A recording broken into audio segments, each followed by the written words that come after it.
Welcome everyone, once again, to I apologize, to How I Would Book It WWE 2015. This is the Go Home Show for the Royal Rumble, Monday Night Raw, 6 days before the 2015 Royal Rumble. This match is the first match from the pre-show, an intergender tag team match between Xavier Woods and Alicia Fox against Sami Zayn and Emma. And for the first time that I can remember, Emma actually walks away with the win, even if it was a tag team match. Now we move to the next match, the opening segment of the show. That is Kane, the Authority, in the ring discussing their plans. And their plans, they say, are plans that will change change WWE forever and make history. And they are interrupted by one third of the WWE World Heavyweight Title match this Sunday at the Royal Rumble, John Cena. And then Cena, who comes out with the Nature Boy. Both men and Rollins discuss what this match, this triple threat match on Sunday, means to WWE, and both Flair and Cena try and figure out what the Authority is planning. I would also give Cena, Flair, Kane, and Rollins all creative freedom in the show. In the segment. And as you heard from what I said would happen and what would be talked about during this segment, I would really just give Cena, Rollins, Kane, and Flair direction. And then, who got added? Well, the person who got added to the segment are the two new guys that made their way out to the ring, and that is Paul Heyman and his client, the WWE, the reigning, defending, undisputed WWE World Heavyweight Champion, Brock Lesnar.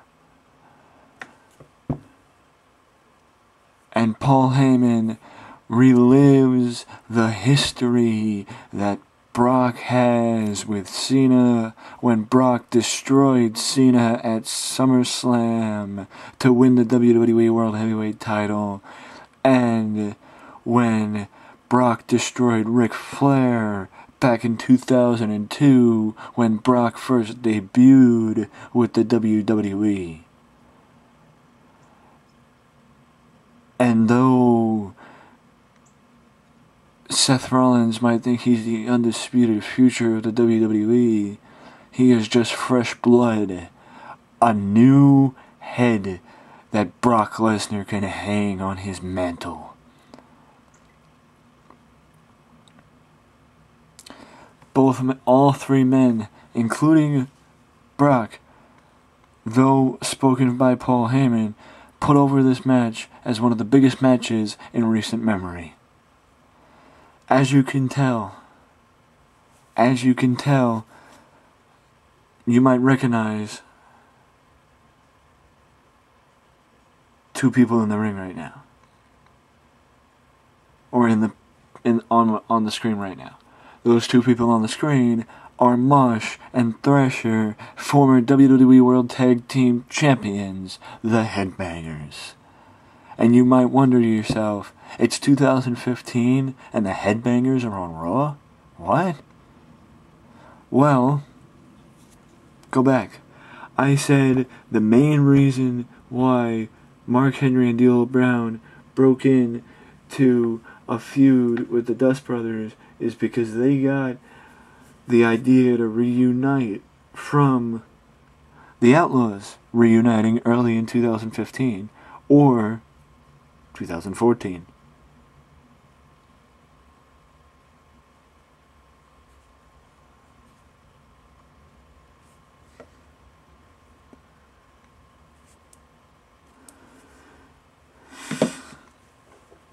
And that is why to go along with the idea that old tag teams are coming back, I had the opportunity to bring back the Headbangers. So I thought, hey, why not? They're a credible tag team. It would be a shock to see them return. But this is just a one-off appearance, and the Dust Brothers send them packing fairly quickly. Now we move on as JBL, Michael Cole, and Booker T in the commentary position talk about John Cena, Brock Lesnar, and Seth Rollins, also known as the Triple Threat match for the WWE World Heavyweight title on Sunday at the Royal Rumble, and the importance that that match brings.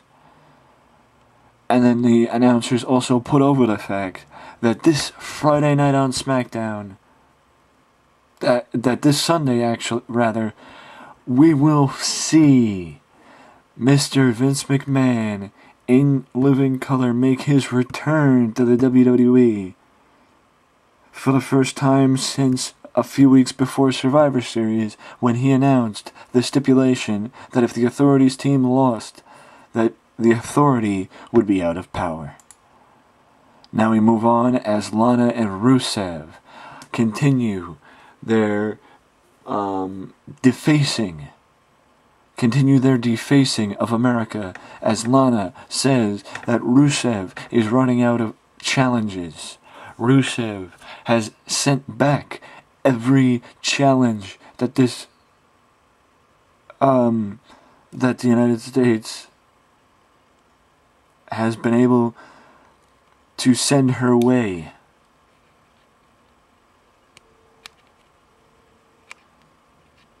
I apologize, guys. I'm just trying. It just looked a little blurry to me, so I'm behind the camera. So I'm just trying to make it a little clearer, if it's possible. You know, she basically says that the United States fears Rusev. The talent in the WWE fears Rusev, and that's why Rusev is running out of challengers to face every week. But you have misstep with a segment. This was supposed to be done before Rusev and Lana came out. These three guys, Roman, Daniel, and Dolph, are a part of the Royal Rumble, and thus far the only three announced members of the Royal Rumble. I will be running, I think I might be running really can't do a last chance battle royal. I will be running some matches on main event, and then announce the winners on SmackDown if I remember. If not, you'll just see them in the Royal Rumble. But this segment is the three of them arguing over who won the Royal Rumble, or who's going to win the Royal Rumble, and who has the best opportunity to do so. This may lead to a match between the three. I haven't decided yet. But once again, this segment was supposed to go before Lana's promo. And this is why R-Truth's random entrance doesn't make sense. R-Truth's entrance was designed to interrupt Lana and Rusev bad-mouthing America and set up this match. Rusev versus R-Truth. And Rusev once again walks away the victor.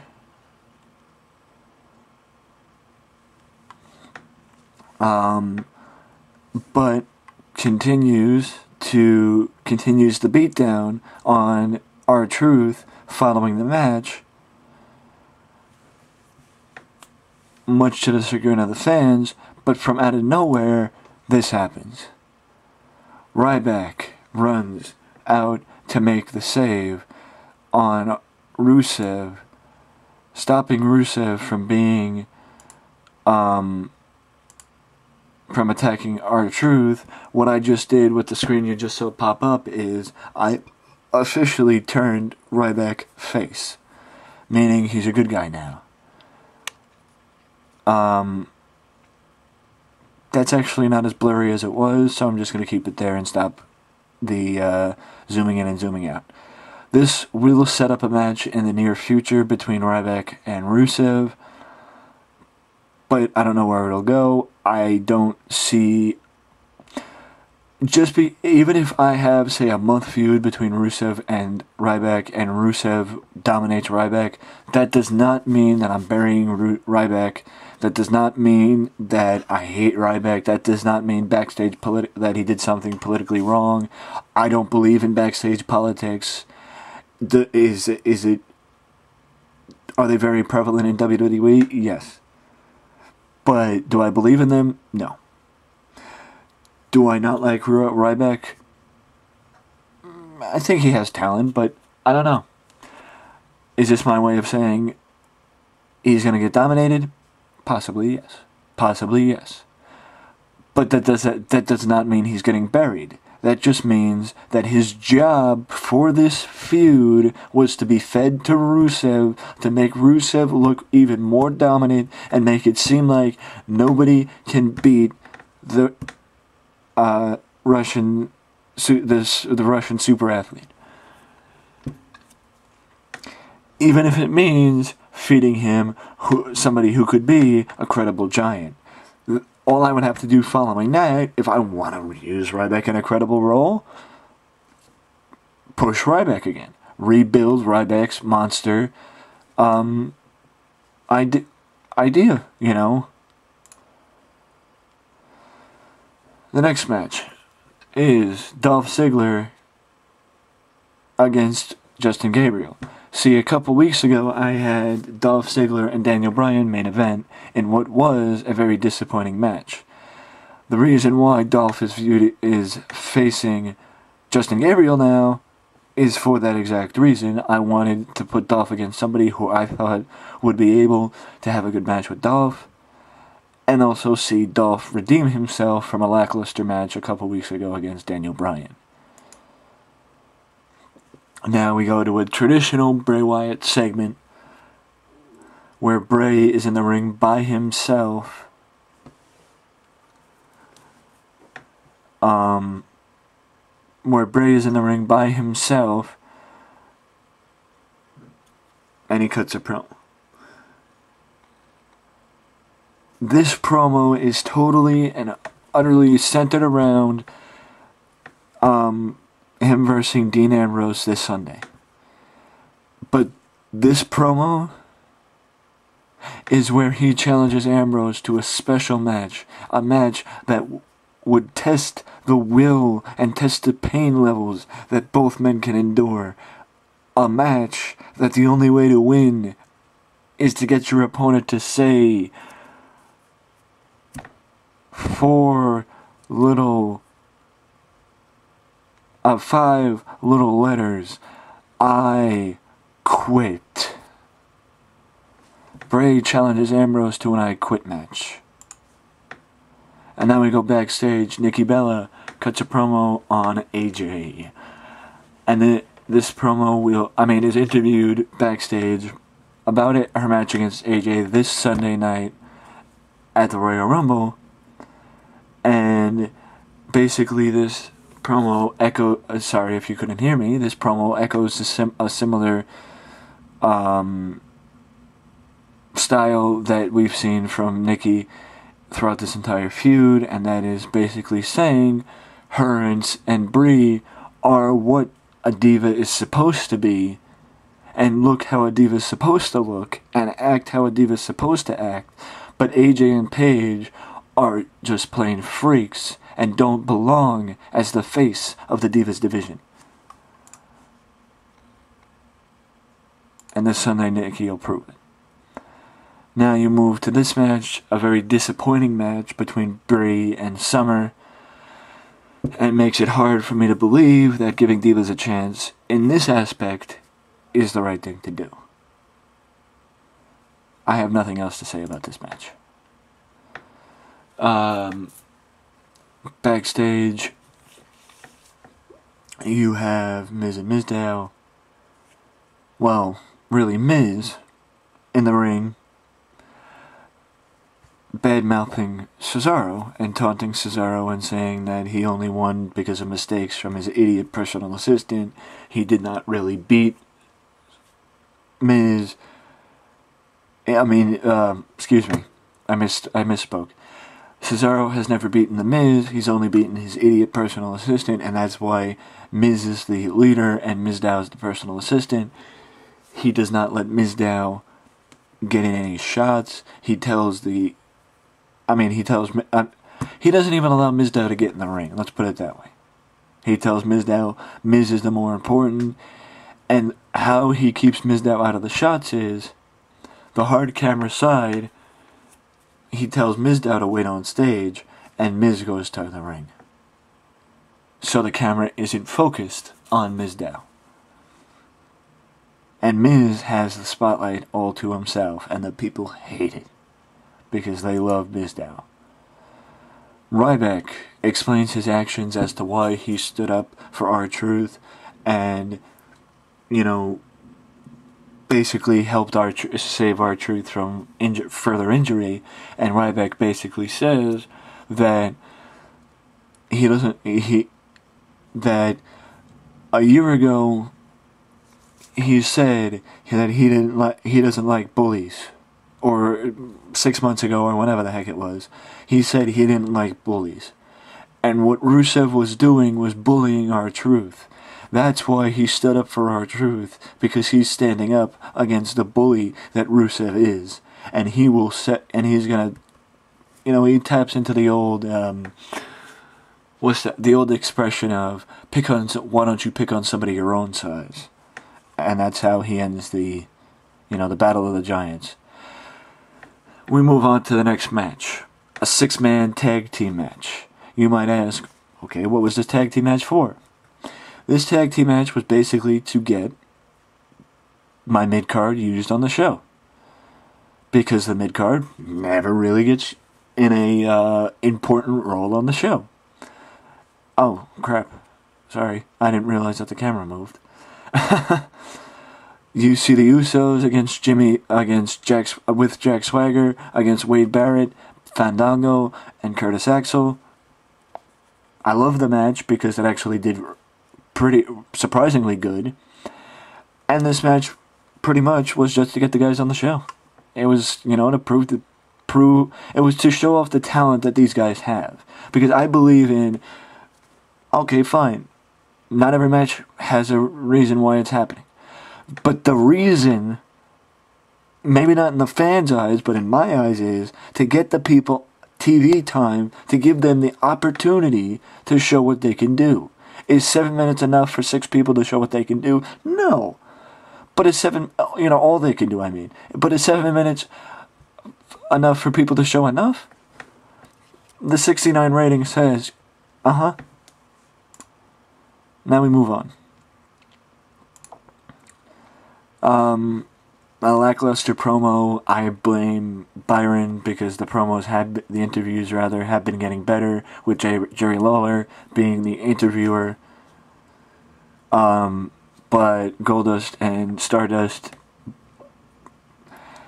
I mean, it's hard for me to say what Goldust and Stardust would say, because their characters are so unique in the aspect of, I don't know how anybody can write for them, because they're so unique in what, how they act and their mannerisms, and it's hard to put yourself in their position.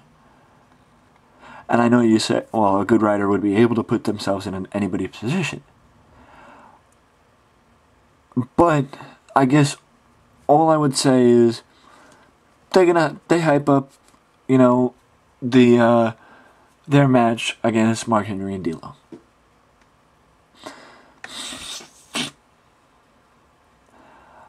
And I would make them play off the idea that there's only room for one.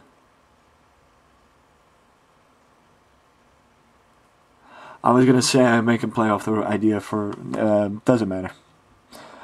I'm still getting used to videotaping and saying whatever, what to say, what not to say, how to angle the camera, etc., etc. I'm still learning, bear with me. I'm getting used to it, I'm getting better, I think. I might be, but who knows. I would run a video package. I know it just says Cena and Seth Rollins, but I would run a video package of the Cena and Seth Rollins feud, and then when Brock Lesnar became an integral part of the feud. It's a video package promoting the triple threat match, basically. Bray Wyatt against Sheamus. Both Bray and Dean will compete before Royal Rumble this Sunday. This is Bray's match. Bray beats Sheamus in a disappointing match. The only way I can know whose fault it was to test them against other people. And if they are disappointing again, I mean, if both of them are disappointing, then it was nobody's fault. If one of them was more disappointing in another match than the other, then you knew whose fault it was. For whatever reason. It's just to give, for no reason other than giving Bray a little bit more momentum going into Royal Rumble. Speaking of Dean Ambrose, this is Dean. The reason why I'm keeping it basic is because I'm trying to get a hold of, finding a way to limit the amount of time that, drop the time that I spend videotaping Raw, because I spend an excess amount of time videotaping Raw over SmackDown. So I'm trying to drop the timing of Raw. But, Ambrose basically says that he accepts Bray's challenge for an I Quit match at the Royal Rumble and will make Bray, and says he's okay with making himself behold at it, getting helped out of the arena via a stretcher if it means Bray Wyatt is next to him, being stretchered out as well, because if he's going down, he's taking Bray Wyatt with him, and they're gonna tear the house down at the Royal Rumble. Once again, the last time Paige and AJ will be seen together before the Royal Rumble, and AJ and Paige, strategizing, basically. Roman Reigns, a momentum booster before the Royal Rumble, and then he cuts a promo.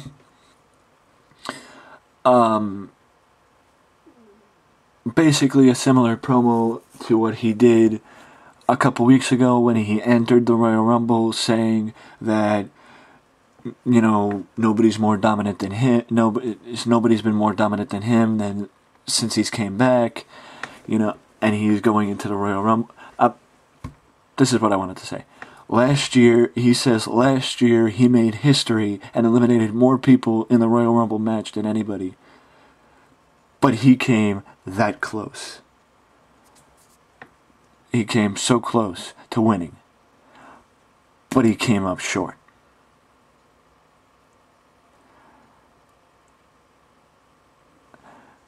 This time, he doesn't plan on coming up short. Now, if you remember a couple weeks ago, I said that everybody in the Royal Rumble is going to get the opportunity, get a video package shown about them and their past achievements and why they are a threat in the Royal Rumble and why they might win. And now we move to the main event. In many respects, may have been a very disappointing main event, because for the company that I am in this game, I need always to have a main event over a 70, otherwise it's a disappointing main event. But as you can tell, AJ and Brie and Nikki are in the main event. I firmly believe that divas can, if divas are given the ball, they can seize the opportunity. But people like seeing the match that Brie and Summer Rae had earlier tonight, that makes it difficult.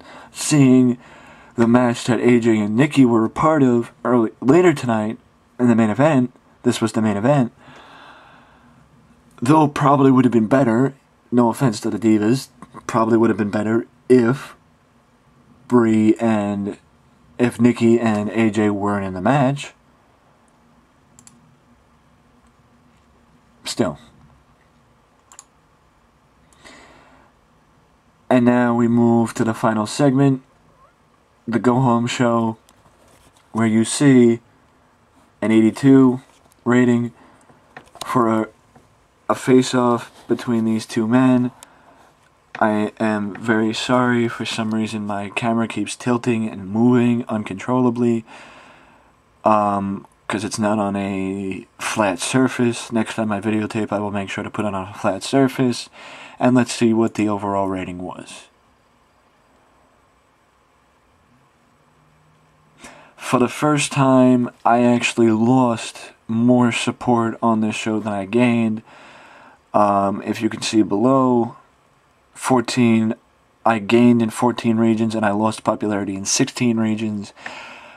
Basically, that means I lost popularity in 2 regions in reality. But this is the first time in a while, if ever, that that has actually happened. So guys, till next time, I hope you enjoyed, and I hope I wasn't that annoying with maneuvering the camera, zooming in and out, etc., etc. See you next time.